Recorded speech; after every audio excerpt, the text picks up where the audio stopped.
പിന്നെങ്ങനാ നിങ്ങൾക്ക് ആത്മധൈര്യം വന്നത്? പിന്നെങ്ങനാ നിങ്ങൾക്ക് ആർജവത്വം വന്നത്?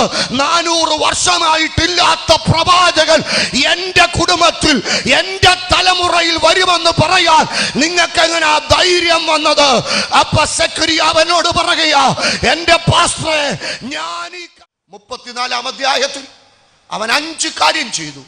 1, ഹംബ്ലിംഗ് ബൈ ഗോഡ്സ് വേർഡ്, വചനത്തിന്റെ മുമ്പിൽ അവൻ താണു. 2, ക്ലെൻസിംഗ് ദ ലാൻഡ്, ദേശത്തെ ശുദ്ധീകരിച്ചു. 3, റിപ്പയറിംഗ് ദ ടെമ്പിൾ, ആലയത്തിന്റെ അറ്റകുറ്റം തീർത്തു. 4, അവർ യഹോവയുടെ ആലയത്തിൽ പിരിഞ്ഞു കിട്ടിയ ദ്രവ്യം പുറത്തെടുത്തപ്പോൾ യഹോവ ഇൽക്കിയ പ്രവാചകൻ മുഖാന്തരം കൊടുത്ത ന്യായപ്രമാണ പുസ്തകം കണ്ടെത്തി. കാശിനകത്ത് പ്രമാണം പൂട്ടിയെന്ന്. പക്ഷെ വെളിപ്പാടുള്ള ഒരു തലമുറ അതിനെ തിരിച്ചെടുക്കുക.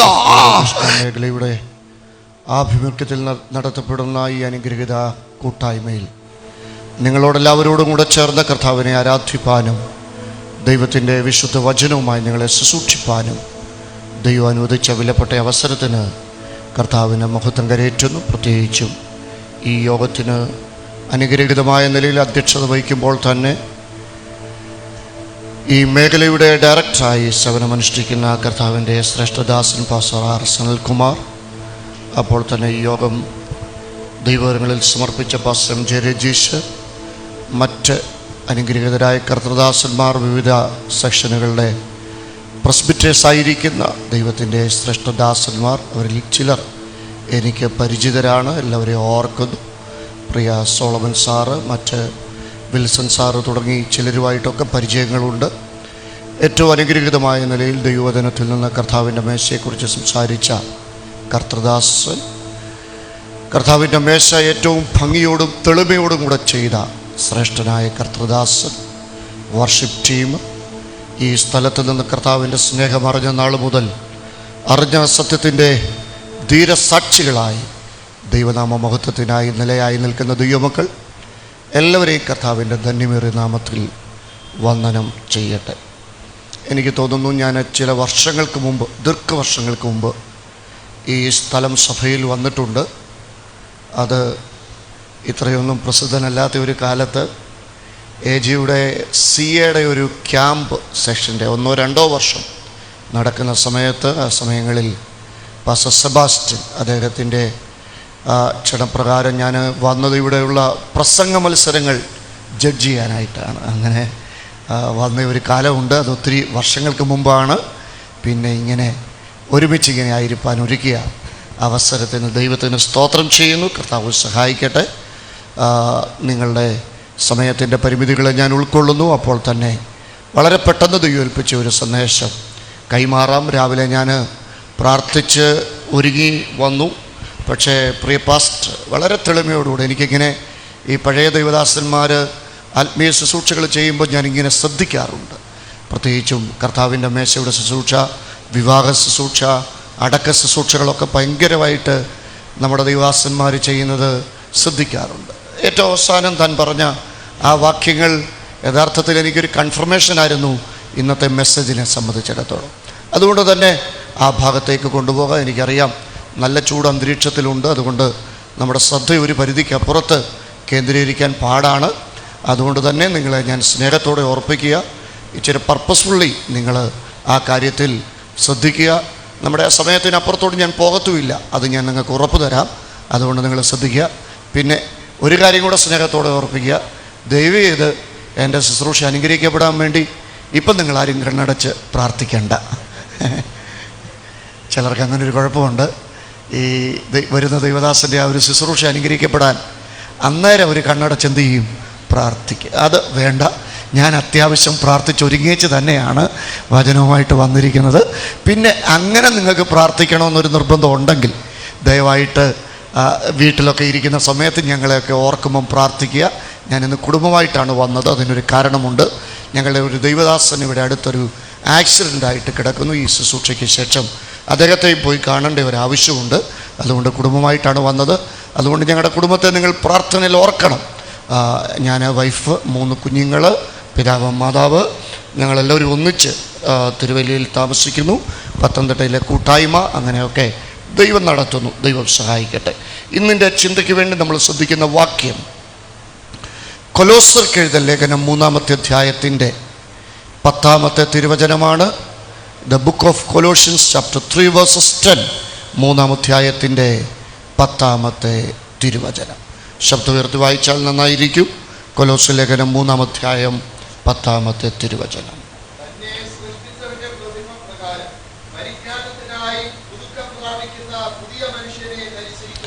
തന്നെ സൃഷ്ടിച്ചവൻ്റെ പ്രതിമപ്രകാരം പരിജ്ഞാനത്തിനായി പുതുക്കം പ്രാപിക്കുന്ന പുതിയ മനുഷ്യനെ ധരിച്ചിരിക്കുന്നുവല്ലോ. ഇന്നത്തെ സന്ദേശത്തിന് ഒറ്റ വാക്കിൽ ഒരു തലക്കെട്ട് കൊടുത്താൽ ഞാൻ പറയും, പുതുക്കം പ്രാപിക്കുക. പുതുക്കം പ്രാപിക്കുക. 6 തരം പുതുക്കങ്ങളെക്കുറിച്ച് ദൈവവചനം നമ്മെ പഠിപ്പിക്കുന്നുണ്ട്.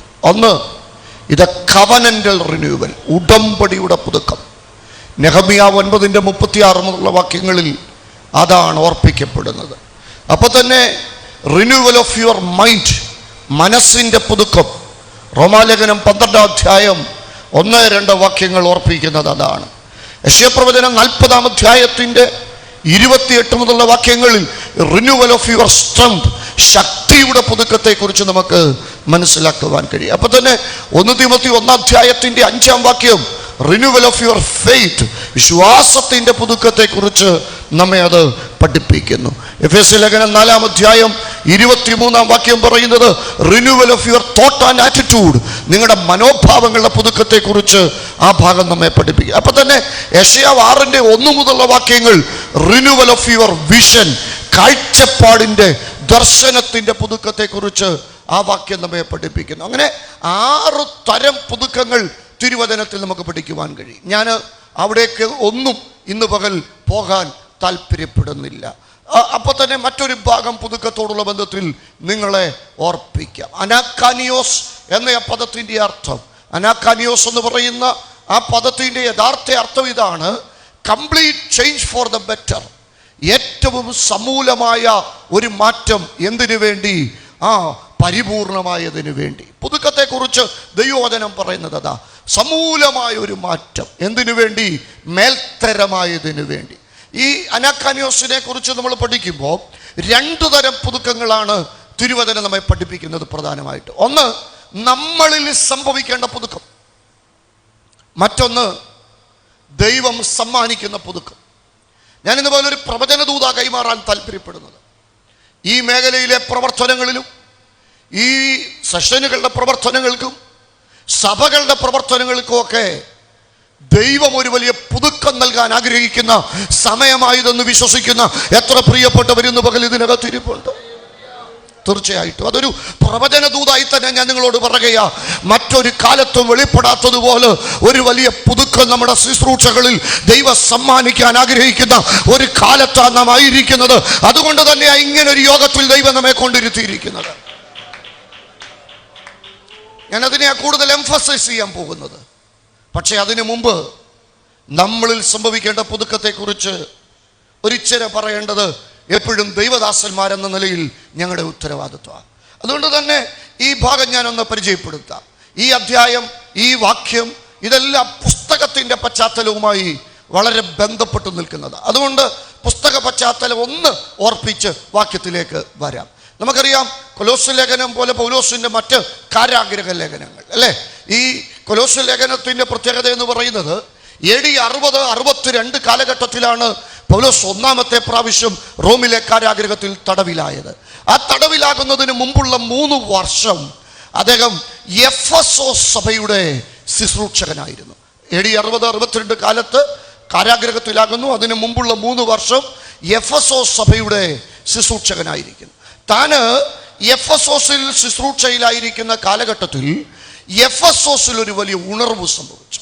അപ്പൊ ദൈവദാസന്മാരും ദൈവമക്കളും ഒക്കെ ആഗ്രഹിക്കേണ്ട ഒരു കാര്യമാണ്, ഞങ്ങളുടെ കാലഘട്ടത്തിൽ, ഞങ്ങളുടെ ശുശ്രൂഷ കാലഘട്ടത്തിൽ, ഞങ്ങളുടെ ജീവിത കാലഘട്ടത്തിൽ, ഞങ്ങളുടെ സഭയിൽ ഒരു വലിയ വലിയ വലിയ വലിയ ശ്രദ്ധിച്ച് വലിയ വലിയ വഴക്ക് നടക്കണമെന്നല്ല, വലിയ ഉണർവ് നടക്കണം.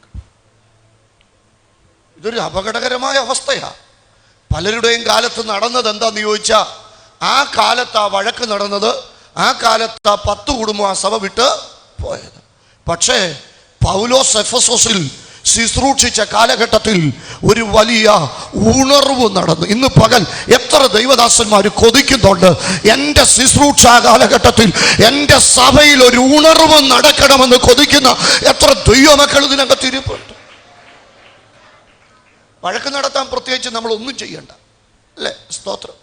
അതേസമയം ഉണർവ് നടക്കണേ. ഉപവസിക്കുകയും പ്രാർത്ഥിക്കുകയും കരയുകയും ദൈവവും ഭാഗം നിലവിളിക്കുകയും നെടുമ്പാട് വിടിയൊക്കെ ചെയ്യണം. എന്താണെന്നാൽ ഈ ഉണർവിൻ്റെ പ്രത്യേകത നിങ്ങൾക്കറിയാമോ? എഫെസോസിൽ നടന്ന ഉണർവ് എഫെസോസിൽ നിന്ന് 160 കിലോമീറ്റർ അപ്പുറത്ത് ഒരു പട്ടണത്തെ സ്വാധീനിച്ചു. ആ പട്ടണത്തിൻ്റെ പേരാണ് കൊലോസിയ. അങ്ങോട്ടത് പോയപ്പോൾ തന്നെ ഇപ്പുറത്തോട്ട് അത് സ്വാധീനിച്ചു. ആ പട്ടണത്തിൻ്റെ പേരാണ് ലവോദിക്ക. അത് അങ്ങോട്ട് പോയപ്പോൾ തന്നെ അതിനപ്പുറത്തോട്ടത് സ്വാധീനിച്ചു. ആ പട്ടണത്തിൻ്റെ പേരാണ് അത് ലിക്കസ് താഴ്വരയിലെ ഹിരപ്പോലിക്ക. അപ്പം ശരിക്കും പറഞ്ഞാൽ എല്ലാ മേഖലകളിലും, എത്ര കൊല്ലം മുമ്പുള്ള കാര്യം ഞാനീ പറഞ്ഞത്? ഇന്നല്ലെന്ന് 2000 കൊല്ലം മുമ്പ് ഉണർവ് നടന്നപ്പോൾ, നമ്മുടെ ഭാഷയെ പറഞ്ഞ ഓൺലൈൻ ഇല്ലാത്ത, ലൈവ് ഇല്ലാത്ത, പവർഷൻ TV ഇല്ലാത്ത, ഹാർവസ്റ്റ് TV ഇല്ലാത്ത കാലത്ത് 160 കിലോമീറ്റർ അപ്പുറത്ത് ഒരു നാടിന്, അപ്പം ഉണർവ് ഒരിടത്ത് സംഭവിച്ചാൽ ആളുകൾ സ്വാധീനിക്കപ്പെടുന്നതിന് ദൂരെ ഒരു വിഷയമാണോ പ്രിയപ്പെട്ടവരെ?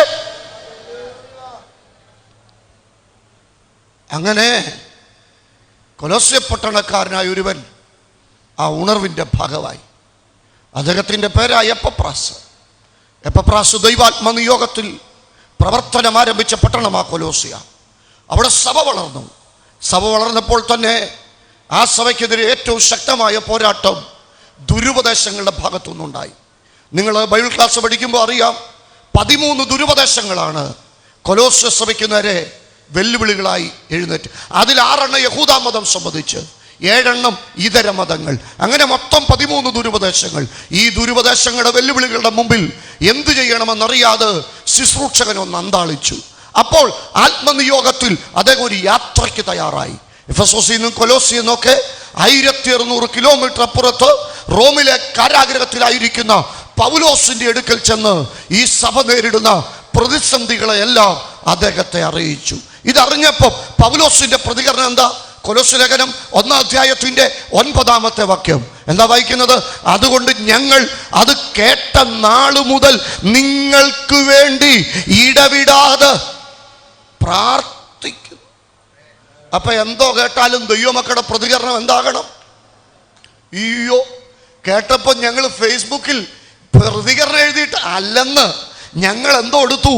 പ്രാർത്ഥിച്ചു. അന്നും എന്നും ദൈവമക്കളിൽ നിന്ന് ദൈവം പ്രതീക്ഷിക്കുന്ന ഒരേ ഒരു പ്രതികരണമേ ഉള്ളൂ, അത് പ്രാർത്ഥനയാണെന്ന് തിരിച്ചറിയുന്ന ദൈവമക്കളെ ഓർത്ത് ലൂക്കോസ് 21:36 സംഭവിപ്പാനുള്ള എല്ലാറ്റിനും ഒഴിഞ്ഞു പോകാൻ, അങ്ങനെയാണെ പ്രാർത്ഥിച്ചാൽ ചിലത് ഒഴിഞ്ഞു പോകുമെന്ന് വിശ്വസിക്കുന്ന എത്ര പ്രിയപ്പെട്ടവർ ഇതിനകത്തിരിപ്പുണ്ട്.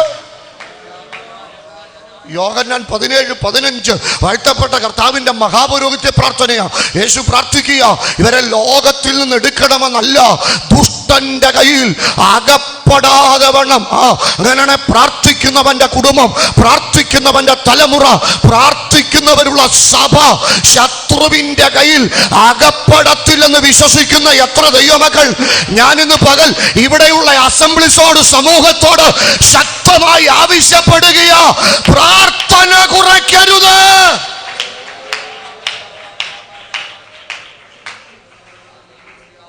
ദൈവസമാരെ, ദൈവമക്കളെ, എപ്പപ്രാസിന്റെ പ്രാർത്ഥന നമുക്കൊരു മാതൃകയാണ്. കൊലോസ്യർ 4:12 അദ്ദേഹത്തിന്റെ പ്രാർത്ഥനയെ കുറിച്ച് പറയുക, നിങ്ങളിൽ ഒരുത്തനായി ക്രിസ്തുയേശുവിന്റെ ദാസനായ എപ്പപ്രാസ് നിങ്ങളെ വന്ദനം ചൊല്ലുന്നു. നിങ്ങൾ തികഞ്ഞവരും ദൈവഹിതം സമ്മതിച്ചൊക്കെയും പൂർണ്ണ നിശ്ചയമുള്ളവരുമായി നിൽക്കേണ്ടതിന് അവൻ പ്രാർത്ഥനയിൽ നിങ്ങൾക്ക് വേണ്ടി എപ്പോഴും. അപ്പൊ എങ്ങനെ പ്രാർത്ഥിക്കണം? നമ്മുടെ സഭകൾക്ക് എന്തെങ്കിലും ഒരു കുറവുണ്ടോ? പാർക്കിംഗ് ഗ്രൗണ്ട് പണ്ടത്തേതിനേക്കാൾ എത്ര നല്ലത്. ചർച്ചുകൾ, ഈ മേഖലയിലെ ചർച്ചുകളൊക്കെ കണ്ട് ഞാൻ അഭിമാനിക്കാറുണ്ട്. ഞങ്ങളുടെ സഭകൾ ഇങ്ങനെയാണെന്ന് പറയാറുണ്ട്. പക്ഷെ നമുക്കെന്തെങ്കിലും ഒരു കുറവുണ്ടെങ്കിൽ ഉണ്ട്. പോരാടി പ്രാർത്ഥിക്കുന്ന ഒരുപറ്റം പിതാക്കന്മാരും മാതാക്കളും നിത്യതയിൽ ചേർക്കപ്പെട്ടത് നമ്മുടെ സഭയുടെ ഒരു കുറവാണ്. ആ ഗ്യാപ്പ് ഫില്ല് ചെയ്യാൻ ആളില്ലെന്നുള്ളത് നമ്മുടെ സഭകളുടെ ഒരു അപകടം. അപ്പൊ പാസ്റ്ററെ പ്രാർത്ഥിക്കുന്നവർ ഞങ്ങളൊരു പ്രാർത്ഥന വെച്ചാൽ എത്ര പേർ? അതൊക്കെ സത്യമാണ്. ഞാൻ ഈ പ്രാർത്ഥനക്കാരെ 3 ഗണമായിട്ടാണ് സുൽപാസ തിരിച്ചിരിക്കുന്നത്. ഒന്നാമത്തെ കൂട്ടർക്ക് ഞാൻ ഇട്ടിരിക്കുന്ന പേര് സഹകാരികളെന്ന്. അർത്ഥം ഇത്രയേ ഉള്ളൂ, ഇങ്ങനൊരു യോഗം നടക്കുന്നു, ഞാനൊന്ന് ചെന്ന് തല കാണിച്ചില്ലെങ്കിൽ 60% പേരും തല കാണിക്കാൻ വരുന്നവരാ. അവർ വന്നു, ഉണ്ടോ കരണ്ട് പോയ പോക്ക് കണ്ടോ, ഉണ്ടായിരുന്ന ഉണർവ് കൂടെ പോയി. അവർ വന്നു, എല്ലാവരെയും ഒന്ന് തല കാണിച്ചു, പ്രിസ്പിറ്ററേയും പിന്നെ മേഖലാ ഡയറക്ടറെയും ഒക്കെ ഒന്ന് തല കാണിച്ച് കൈ കൊടുത്തു. അതോടുകൂടി അവരുടെ പരിപാടി അവസാനിച്ചു. ഇനി രണ്ടാമത്തെ ഒരു കൂട്ടരുണ്ടച്ചാ, ഞാൻ അവർക്കിട്ടിരിക്കുന്ന പേര് പങ്കാളികളെന്ന. അവര് പറഞ്ഞാൽ ചെയ്യും, പറഞ്ഞാലേ ചെയ്യത്തുള്ളൂ. ഏറ്റവും പുറകിരിക്കുമ്പോൾ ബാസ് പറയാം മുന്നോട്ട് കയറി ഇരിക്കാൻ പറഞ്ഞാൽ മുന്നോട്ട് കയറിയിരിക്കും. അത് പേരൂടെ പറഞ്ഞ് വിളിക്കുകയാണെങ്കിൽ ഇച്ചിരി കൂടെ സന്തോഷം. ഇങ്ങനെ ഈ പേര് പറഞ്ഞ് ഇപ്പോൾ ഒരു ശീലമായതുകൊണ്ട് കുടുംബ പ്രാർത്ഥനയെ പോലും ആരെങ്കിലും പേര് പറഞ്ഞാലേ പ്രാർത്ഥിക്കത്തുള്ളൂ. തുടർന്നുള്ള കുടുംബ പ്രാർത്ഥനയുടെ അനുഗ്രഹത്തിനായി ഇന്ന അച്ചായൻ പ്രാർത്ഥിക്കാൻ അമ്മാമ്മ പറഞ്ഞാലേ എന്ത് ചെയ്യത്തുള്ളൂ? പ്രാർത്ഥിക്കത്തുള്ളൂ. എവിടാണേലും എന്തോ കിട്ടണം, അല്ല പേര് കിട്ടണം. ഉണ്ടോ കരണ്ട് പോയുണ്ടോ? ഇച്ചിരി കൂടെ പോയി. ഇത് പങ്കാളികൾ. പക്ഷെ മൂന്നാമത്തെ ഒരു കൂട്ടരുണ്ട്. എന്താ അവരുടെ പ്രത്യേകത എന്നറിയാവോ?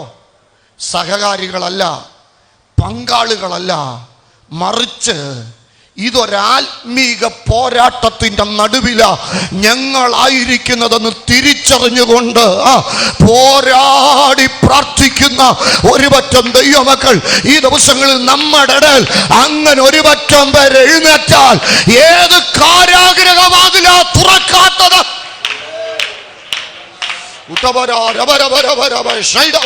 ഒന്ന് ശക്തിയോടെ പ്രാർത്ഥിച്ച പ്രിയപ്പെട്ടവര്, സാധാരണമായൊരു ദൈവമഹത്വം വെളിപ്പെടുവാൻ, അസാധാരണമായൊരു ദൈവപ്രവൃത്തി വെളിപ്പെടുവാൻ. ഓ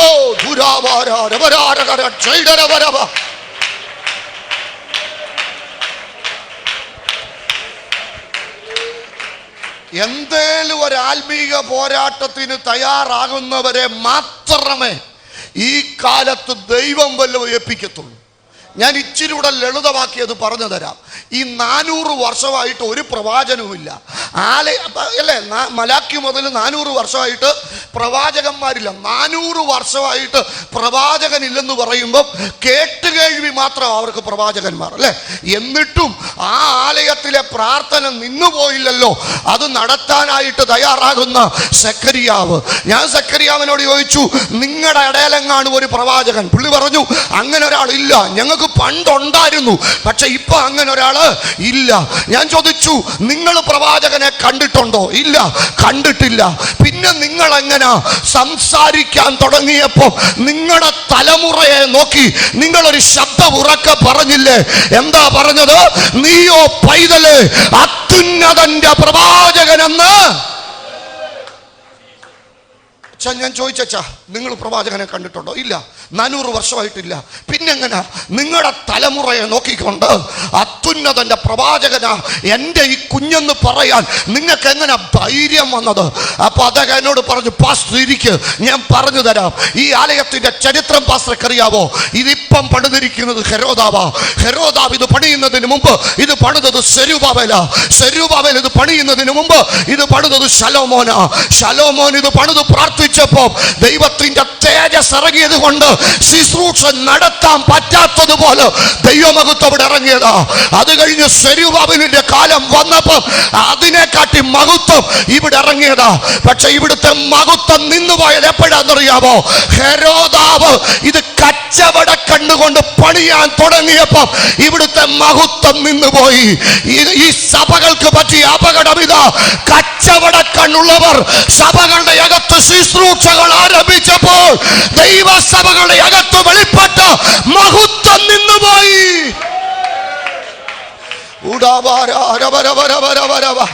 ഇന്നിവിടെ മഹത്വമില്ല, ഇവിടെ പ്രവാചകനില്ല, 400 വർഷമായിട്ട് ഒന്നും നടക്കുന്നുമില്ല. പിന്നെങ്ങനാ നിങ്ങൾക്ക് ആത്മധൈര്യം വന്നത്? പിന്നെങ്ങനാ നിങ്ങൾക്ക് ആർജവത്വം വന്നത്? 400 വർഷമായിട്ടില്ലാത്ത പ്രവാചകൻ എന്റെ കുടുംബത്തിൽ, എന്റെ തലമുറയിൽ വരുമെന്ന് പറയാൻ നിങ്ങൾക്ക് എങ്ങനാ ധൈര്യം വന്നത്? അപ്പൊ സെക്രിയാവനോട് പറയുകയാ, എന്റെ പാസ്റ്ററെ, ഞാൻ ഈ കഴിഞ്ഞ ദിവസം ധൂപപീഠത്തിൽ ധൂപം കാട്ടിക്കൊണ്ടിരിക്കുമ്പോ എന്റെ ഈ ധൂപപീഠത്തിന്റെ വലതുഭാഗത്ത് ഒരു ദൂതം വന്നു നിൽക്കുന്നത് ഞാൻ എന്റെ ഈ കണ്ണുകൊണ്ട് കണ്ടവനാ. എന്റെ കണ്ണുകൊണ്ട് എന്റെ ആരാധനയുടെ നടുവിൽ ഒരു ദൂതനെ ഞാൻ കണ്ടവനാണെങ്കിൽ എന്റെ തലമുറയുടെ കാലത്ത്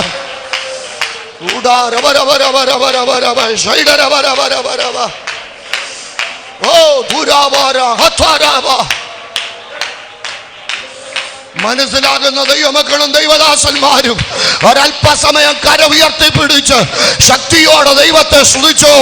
നിന്റെ കാലത്ത് നീ കേൾക്കുന്നത് വലിയ മഴയുടെ മുഴക്കമാ. എന്റെ കാലത്ത് ഞാൻ കണ്ടത് ഒരു മഴയുടെ മുഴക്കമാ.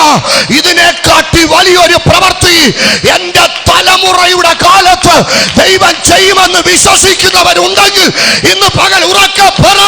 അസംബ്ലിസോട് സമൂഹത്തിന്റെ മുഖച്ഛായ മാറ്റത്തക്ക നില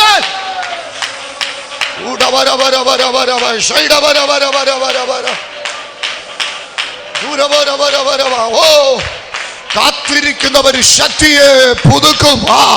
അവർ കഴുകന്മാരെ പോലെ ഇന്ന് പകൽ ചില അഭിഷക്തന്മാരെ നോക്കി ഞാൻ ആത്മാവി പറയുകയാ, കാക്കയെ പോലെ പറന്ന കാലം കഴിഞ്ഞു. കഴുകനെ പോലെ പറക്കുന്ന another level, അഭിഷേകത്തിന്റെ ഒരടുത്ത തലത്തിലേക്ക് കയറി വരാൻ കൊതിക്കുന്നവരൊക്കെ ദൈവത്തെ സ്തുതിച്ചു.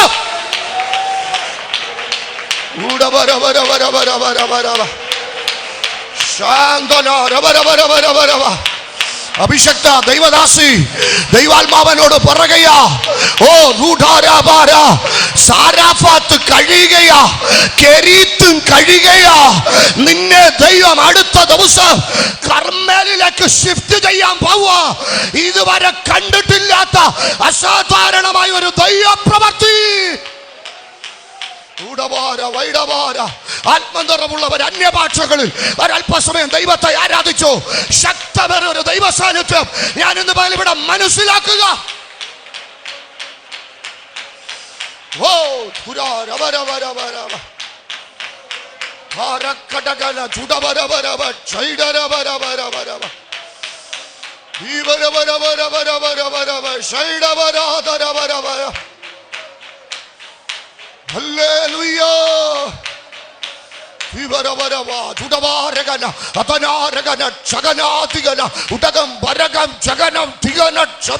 അന്യഭാഷ അടയാളത്തോട് ദൈവകൃപ അനുഭവിക്കുന്ന ദൈവമക്കൾ ആത്മനിറവി ദൈവത്തെ സ്തുതിച്ചു. ജീസസ്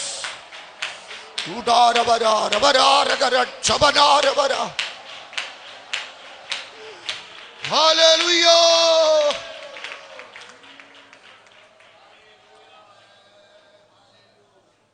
പ്രാർത്ഥിച്ചുകൊണ്ടിരുന്നപ്പം സഭയോട് സംസാരിക്കാൻ ദൈവം കൊടുത്ത നിയോഗമാ പൗലോസ് പറയുന്നത്, തന്നെ സൃഷ്ടിച്ചവന്റെ പ്രതിമ പ്രകാരം പുതുക്കം പ്രാപിക്കുക. സെയിം ലൈക്ക് ഹിസ് ഇമേജ്, അവന്റെ പ്രതിമയ്ക്കനുസരിച്ച്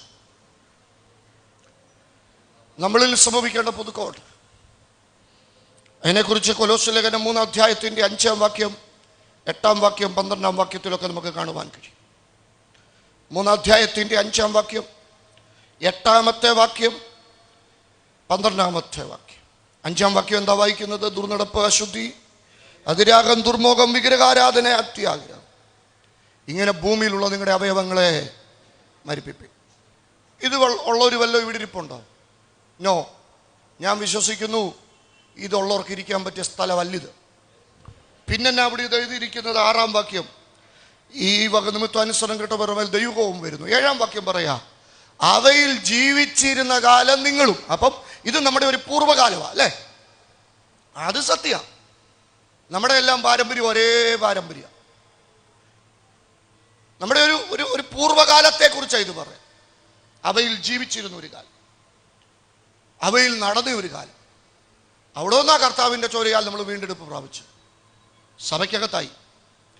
സഭയ്ക്കകത്തായിരിക്കുന്ന ദൈവമക്കളെ കുറിച്ച് ഇപ്പോഴോ 8-ാം വാക്യം കണ്ടോ? ഇപ്പോഴോ അത് കോപം, ക്രോധം, ശാഠ്യം, ദൂഷം ഇതുള്ളവർ ഇവിടെ ഇരിപ്പുണ്ടോ?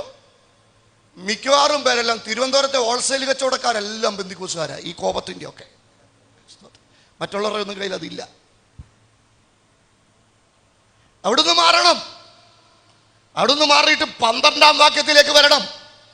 എന്താ ഈ പഴയതിനെല്ലാം ഉരിഞ്ഞു കളഞ്ഞേച്ച് 12-ാം വാക്യം തന്നെ സൃഷ്ടിച്ചവന്റെ പ്രതിമ പ്രകാരം പുതുക്കം പ്രാപിച്ചേച്ച്, പിന്നെ ദൈവത്തിന്റെ വൃതന്മാരും വിശുദ്ധരുമായി.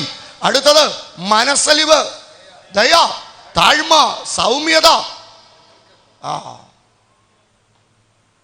ചിലർക്കാരോട് കോപമില്ല, പക്ഷെ ഒരു കുഴപ്പമുണ്ട് പാസ്റ്ററെ, ആരോടും ഒരു ദയയില്ല. അറുത്ത കൈക്കുപ്പ്, ഒരു കണ്ണിച്ചോര എന്ന് പറയുന്ന സംഗതി. അവരെ കൊണ്ടൊരു ശല്യമില്ല, പക്ഷെ ആർക്കും അവരെ കൊണ്ടൊരു ഗുണം. ദൈവം ആഗ്രഹിക്കുന്ന എന്താണെന്നറിയാം? നമ്മൾ ദൈവരാജ്യത്തിന് പ്രയോജനപ്പെടണം. നമുക്ക് എന്തെല്ലാം ദൈവം തന്നാലും ഇത് ദൈവരാജ്യത്തിൽ പ്രയോജനപ്പെടുന്നില്ലെങ്കിൽ 2 കാര്യങ്ങൾ ദൈവവചനം നമ്മിൽ നിന്ന് വളരെ കൃത്യമായിട്ട് ആവശ്യപ്പെടുന്നു. റോമാലേഖനം 12-ാം അധ്യായത്തിൽ മനസ്സ് പുതുക്കി രൂപാന്തരപ്പെട്ട ദൈവമക്കളെ കുറിച്ച് ദൈവം ആഗ്രഹിക്കുന്ന ഒന്നാമത്തെ കാര്യം, മനുഷ്യന്റെ ആവശ്യങ്ങളിൽ നിങ്ങൾ കൂട്ടായ്മ കാണിക്കണം. അല്ലേ? മനുഷ്യന്റെ ആവശ്യം അല്ലേ? 12-ാം അധ്യായത്തിന്റെ 13-ാമത്തെ വാക്യത്തിലല്ലേ അത് പറയുന്നത്?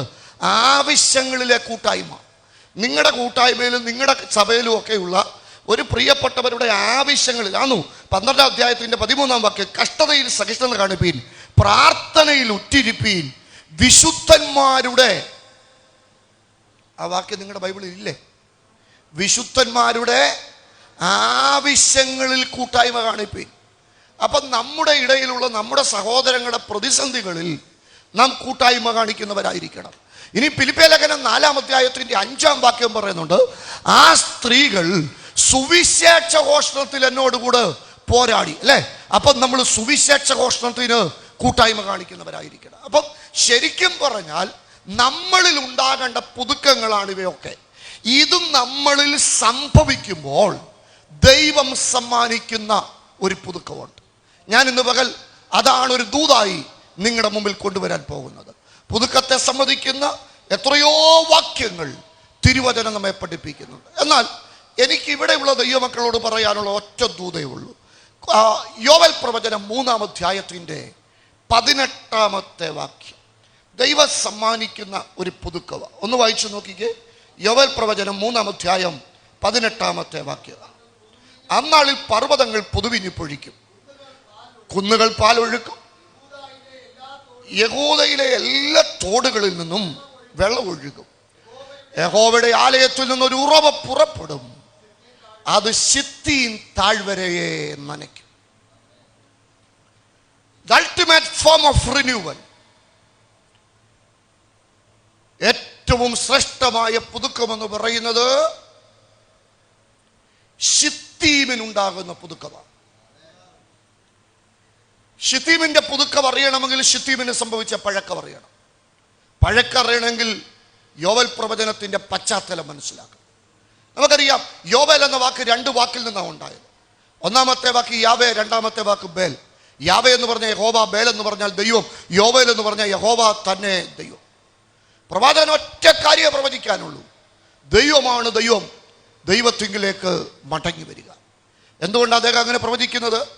യോവേൽ പ്രവചനത്തിന്റെ ഓൾഡ് ടെസ്റ്റ്മെന്റ് ഹിസ്റ്ററി പരിശോധിക്കുമ്പോൾ യോവേൽ പ്രവചനം എഴുതിയ കാലഘട്ടത്തിലെ രാജാവിന്റെ പേര് യോവാശ് എന്നാണ്. എന്താ യോവാശിന്റെ പ്രത്യേകത?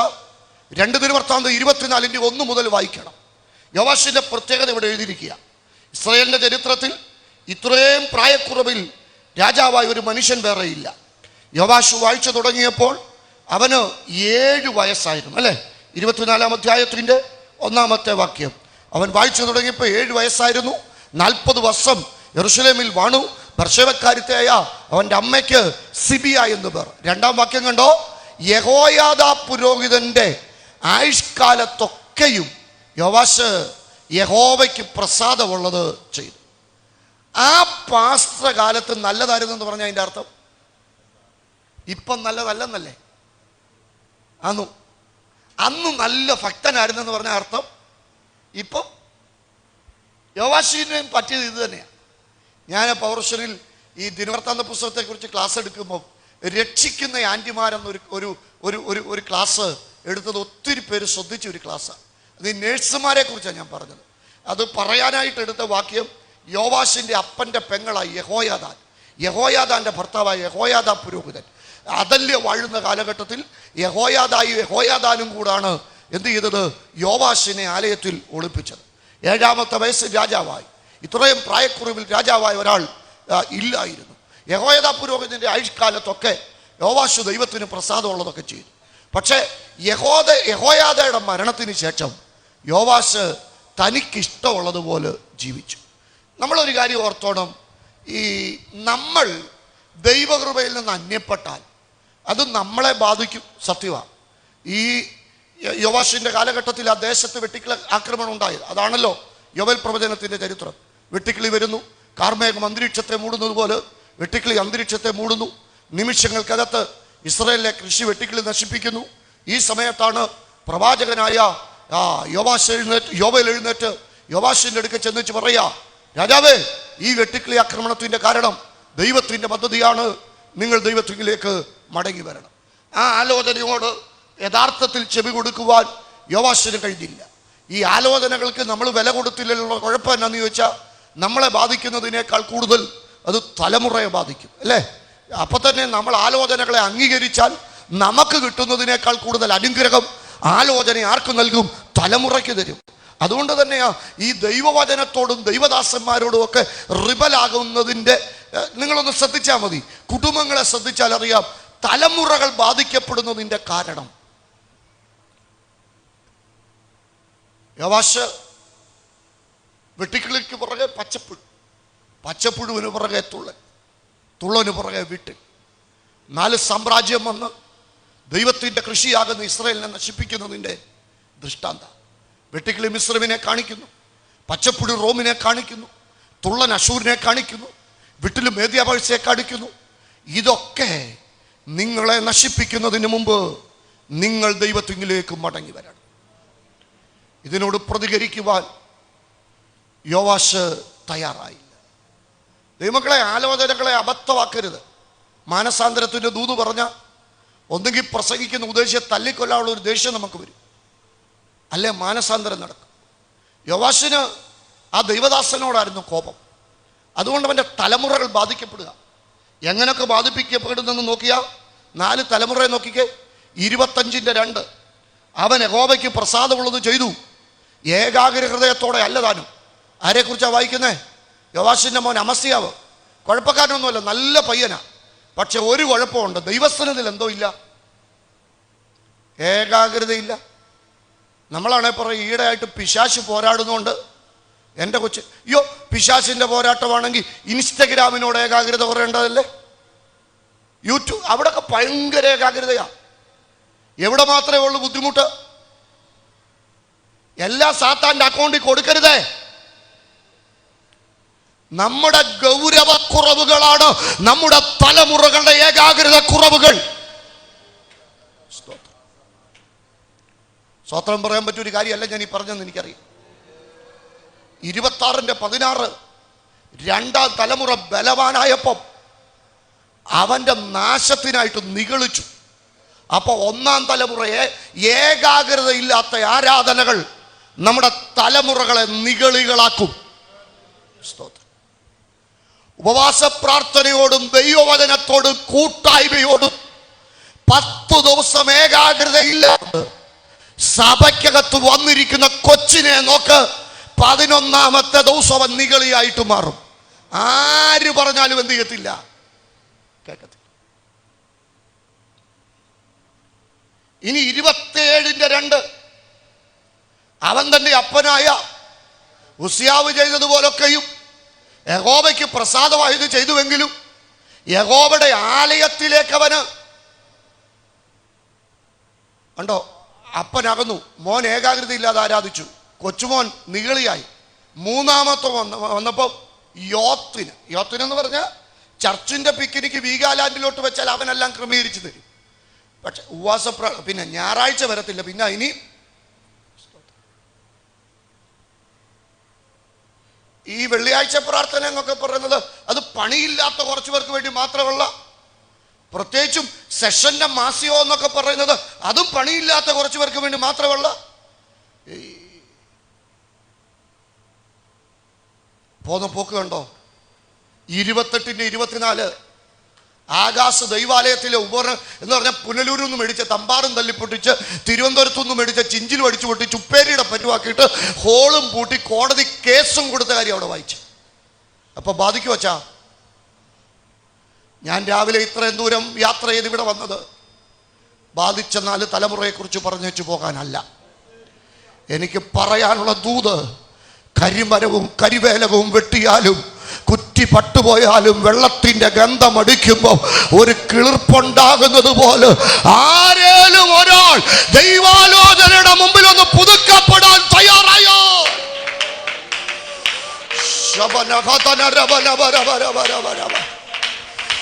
ഒന്ന് സമർപ്പിക്കപ്പെടോ.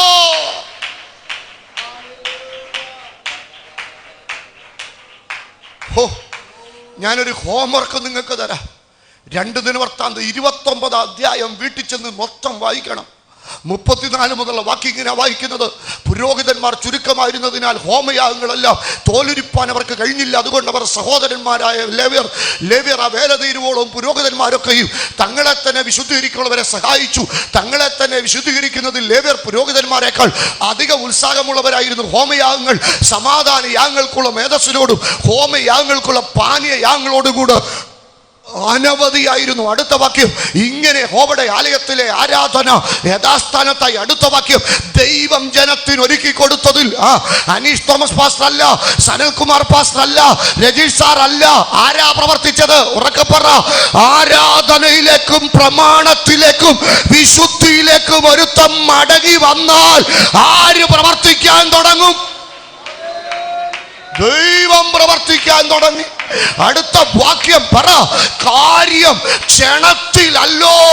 ഇന്ന് പകൽ എന്നോട് ഇത് പറയാനാ ദൈവം പറയുന്നത്. വേഗത്തിലൊരു പ്രതിക്രിയ, വേഗത്തിലൊരു പുതുക്കം, വേഗത്തിലൊരു മാറ്റം. അത് വിശ്വസിക്കുന്ന ദൈവമക്കൾ ശക്തിയോടെ ദൈവത്തെ സ്തുതിച്ചോ. ഇതുവരെ നടക്കാത്ത ചില ദൈവപ്രവർത്തി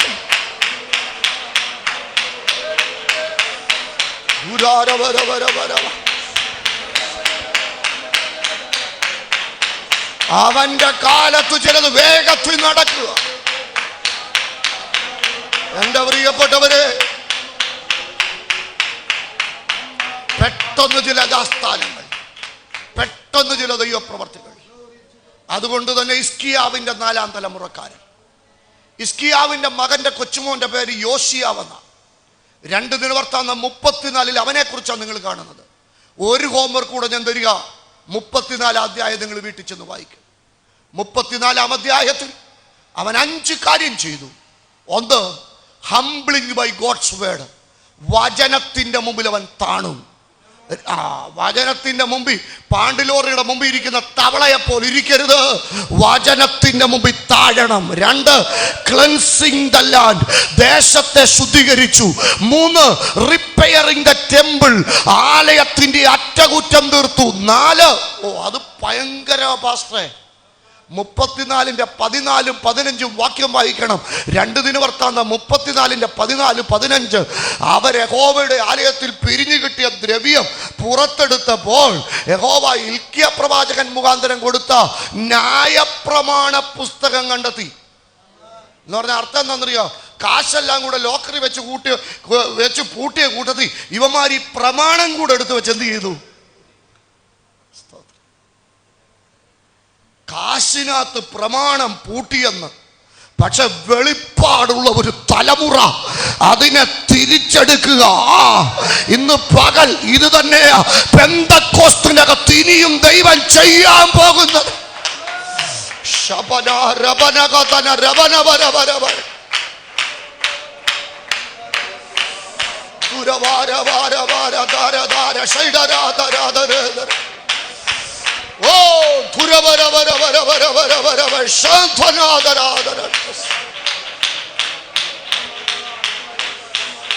അവനത് തിരിച്ചെടുത്തപ്പോ ഞാൻ നിങ്ങളോട് ഇത്രയും പറയാം. യോവേൽ പ്രവചനം ആരംഭിക്കുന്നത് യോവാശിന്റെ കാലത്താണ്. പക്ഷെ യോവേൽ പ്രവചനത്തിലെ ദൂത് അനർത്ഥമാകുന്നത് യോശിയാവിന്റെ കാലഘട്ടത്തിലാണ്. അന്ന് നിറവേറിയ ഒരു ദൂതാണ് നമ്മൾ വായിച്ച യോവേൽ 3:18. യഹോവയുടെ ആലയത്തിലെ ഉറവ ശിത്തീം താഴ്വരയെ നനയ്ക്കുക. ഇന്ന് പകൽ ദൂത് എല്ലാവർക്കും കേൾക്കാം, പക്ഷെ നടക്കണമെങ്കിൽ സമർപ്പിക്കപ്പെടുന്നവന്റെ കാലഘട്ടത്തിലേ അത് നടക്കത്തുള്ളൂ. എൻ്റെ കാലത്ത് ഒരു ദൈവപ്രവൃത്തി നടക്കണമെന്ന് കൊതിക്കുന്ന എത്ര ദൈവമക്കൾ ഇതിനകത്ത് ഇരിപ്പുണ്ട്. ശബനാര, ഞങ്ങളുടെ കാലഘട്ടത്തിൽ ഒരത്ഭുതകരമായ ദൈവിക ശുശ്രൂഷ ഞങ്ങളുടെ ദേശത്ത്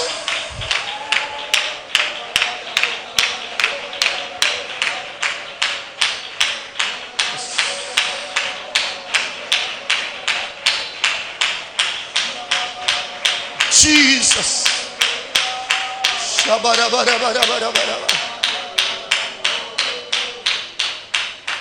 നമ്മളൊക്കെ ഓർക്കുന്നത്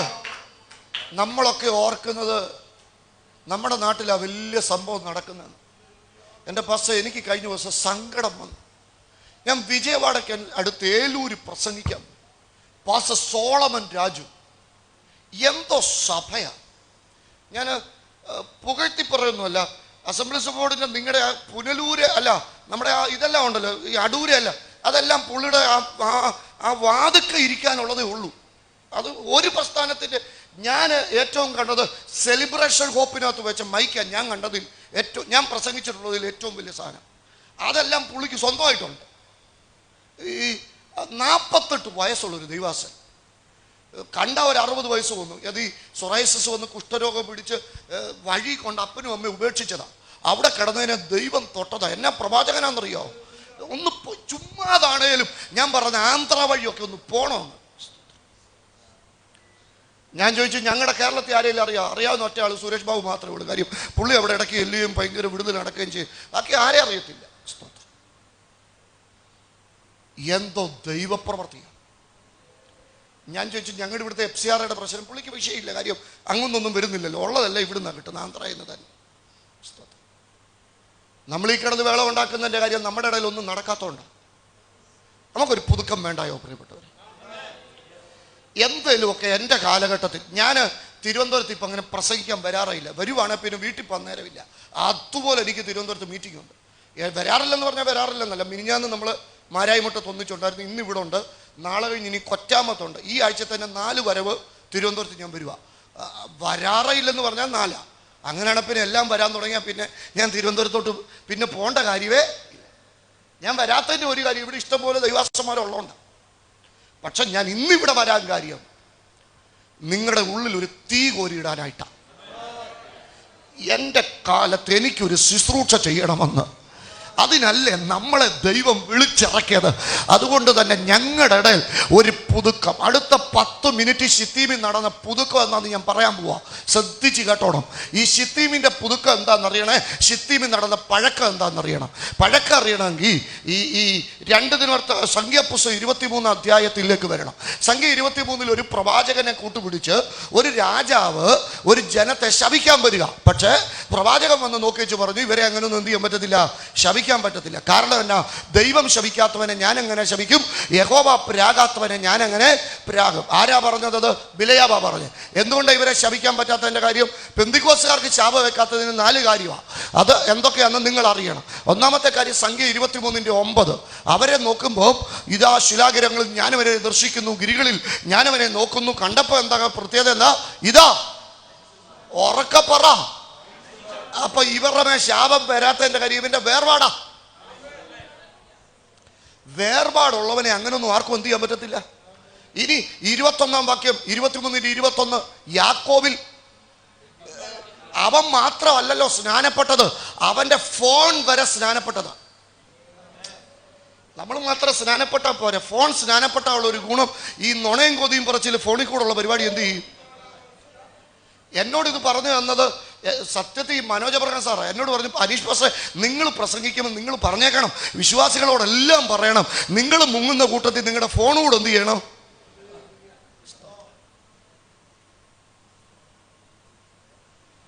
വേർപാട്, വിശുദ്ധി. ഇനി 23-ന്റെ 20 അവന്റെ എന്താ ഇവിടെ എഴുതിയിരിക്കുന്നത്? രാജകോലാഹലം അല്ലേ? ചതഞ്ഞെന്നുള്ള ആരാധനയാണോ? ആരാധിക്കുകയാണെങ്കിൽ, ദൈവത്തെ സ്തുതിക്കുകയാണെങ്കിൽ അവസാനത്തെ ശ്വാസം വരെ ദൈവത്തിന് കൊടുത്ത് ദൈവത്തെ ആരാധിക്കണം. അടുത്തതെന്താ അമ്മേ പറയുന്നേ? കാട്ടുപോത്തിനു തുല്യമായ ക്യാൻസർ എന്നൊന്നും കേട്ട അവര് ഞെട്ടത്തില്ല. ചിലതിനെ തിരിച്ചു പിടിക്കാനുള്ള ഒരാത്മീക അധികാരം അവന്റെ മേലുണ്ട്. ഇതൊക്കെ ഉള്ളവരെ ആര് പ്രാകാനാന്ന് ഇത്രയൊക്കെ വന്നപ്പം ബിലയാം പറഞ്ഞു, ഇവരെ അങ്ങനൊന്നും ശപിക്കാൻ പറ്റത്തില്ല. അപ്പൊ ഈ ബാലാക്ക് പറഞ്ഞു, ഞാൻ കാശ് കൊടുത്ത് തന്നെ ഇവിടം വരെ കൊണ്ടുവന്നത് ഇവരെ ശപിക്കാൻ വേണ്ടിയാ. അപ്പം ബാലാക്കിനും ബിലയാം ഒരു ബുദ്ധി പറഞ്ഞു കൊടുത്തു. അത് ബിലയാമിന്റെ വഞ്ചന എന്നറിയപ്പെടും. യൂദ അത് പറയുന്നുണ്ട്. മീക അതിനെക്കുറിച്ച് പ്രവചിച്ചായിരുന്നു. മീക 6:5 വായിച്ചു നോക്കണം. അവിടെ എഴുതിയിരിക്കുക, എന്റെ ജനമേ, നിങ്ങൾ യഹോവയുടെ നീതിപ്രവർത്തികളെ അറിയേണ്ടതിന് മോവാബ് രാജാവായ ബാലാക്ക് ആലോചിച്ചതും ബെയോറിന്റെ മകനായ ബിലയാം ഉത്തരം പറഞ്ഞതും ശിത്തീം മുതൽ ഗിൽഗാൽ വരെ സംഭവിച്ചതും ഓർക്കുക. അപ്പം നമ്മുടെ പ്രവാചക ഭാഷ പറഞ്ഞാൽ ശിത്തീം മുതൽ ഗിൽഗാൽ വരെ ഒരു ബ്രാക്കറ്റ് പീരീഡ്. ശിത്തീമിൽ എന്തോ സംഭവിച്ചു. അത് ബിലയാമിന്റെ വഞ്ചനയുടെ ഫലമായിട്ട് ബിലയാം പറഞ്ഞു കൊടുത്ത ഗൂഢാലോചനയാ സംഭവിച്ചത്. എന്താ ശിത്തീമിൽ സംഭവിച്ചത്? ശിത്തീമിൽ സംഭവിച്ചത് എന്താന്ന് ചോദിച്ചാൽ സംഖ്യ 25:1 ജനം അതെ മോവാബ് സ്ത്രീകളുമായിട്ട് ശിത്തീമിൽ പാർക്കുമ്പോ അവര് പരസംഗം ചെയ്തു. ഇവന്റെ വേർപാട് നഷ്ടപ്പെട്ടു, വിശുദ്ധി നഷ്ടപ്പെട്ടു, ആരാധന നഷ്ടപ്പെട്ടു, അധികാരം നഷ്ടപ്പെട്ടു. ശേഷം മനുഷ്യനെ പോലായി കൊടയുന്ന കൊടച്ചിലൊക്കെ ജഡത്തിലായി മാറി. യോശുവയ്ക്ക് മനസ്സിലായി ഈ ജനത്തെ കൊണ്ട് കനാനി ചെല്ലാൻ പറ്റത്തില്ല. അതുകൊണ്ട് യോശുവ എന്ത് ചെയ്തെന്നറിയാ? ഗിൽഗാലിൽ വെച്ച് തീക്കല്ല് കൊണ്ട് അവരെ പരിച്ഛേദന ചെയ്തു. നാമല്ലോ പരിച്ഛേദനക്കാർ, യഹോവയുടെ ആത്മാവ് കൊണ്ട് ആരാധിക്കുകയും ക്രിസ്തുവേശുവിൽ പ്രശംസിക്കുകയും ജഡത്തിൽ ആശ്രയിക്കാതിരിക്കുകയും ചെയ്യുന്ന നാം തന്നെ. അവരിൽ ഒരു പരിച്ഛേദന സംഭവിച്ചു. നമുക്കിന്ന് പകൽ ഒരു പരിച്ഛേദനയ്ക്ക് സമർപ്പിക്കാം. അങ്ങനെ പരിച്ഛേദന സംഭവിച്ചപ്പോൾ എന്തോ നടന്നു. യോശുവ 2:1, യോശുവ 3:1 പരിച്ഛേദന നടന്നപ്പോൾ ഒരു പുതുക്കം ദൈവം നൽകുക. എന്താ നൽകിയ പുതുക്കം? യോശുവ 2:1 ജനം അതിരാവിലെ ശിത്തീമിൽ നിന്ന് യെരിഹോവിനെ ഉറ്റുനോക്കാൻ പുറപ്പെട്ടു. യോശുവ 3:1 ജനം അതിരാവിലെ ശിത്തീമിൽ നിന്ന് യോർദാന് നേരെ പുറപ്പെട്ടു. അങ്ങനെയാണ് ഞാൻ ഇന്ന് പകൽ ഒരു ദൂത് പറയാം. നിന്റെ കനാൻ യാത്രയ്ക്കെതിരെ മനുഷ്യൻ കെട്ടിവെച്ച തടസ്സമാകട്ടെ, പ്രകൃതി കെട്ടിവെച്ച തടസ്സമാകട്ടെ, അതിനെ പൊട്ടിച്ചു മാറ്റാൻ ഒരാത്മീക കൊതിക്കുന്ന എത്ര ദൈവമക്കൾ ഇതിനകത്തിരിപ്പുണ്ട്. എത്ര ദൈവമക്കൾ ഇന്ന് പകൽ ഈ ദൈവിക അധികാരത്തെ സ്വീകരിക്കുക. ആത്മശക്തി ചലിക്കട്ടെ, അസാധാരണമായ ഒരു ദൈവകൃപ ചലിക്കട്ടെ. ഇന്ന് പകൽ എന്നോട് പരിശുദ്ധാത്മാവ് ഇടപെടുക. നിന്റെ കനാൻ യാത്രയ്ക്കെതിരെ മനുഷ്യൻ കെട്ടിവെച്ച, പ്രകൃതി കെട്ടിവെച്ച ചില ആധിപത്യങ്ങളെ പൊട്ടിച്ചു മാറ്റിയ ദൈവകൃപ ചലിക്കട്ടെ, ദൈവകൃപ ചലിക്കട്ടെ, അളവറ്റ ദൈവശക്തി ചലിക്കട്ടെ.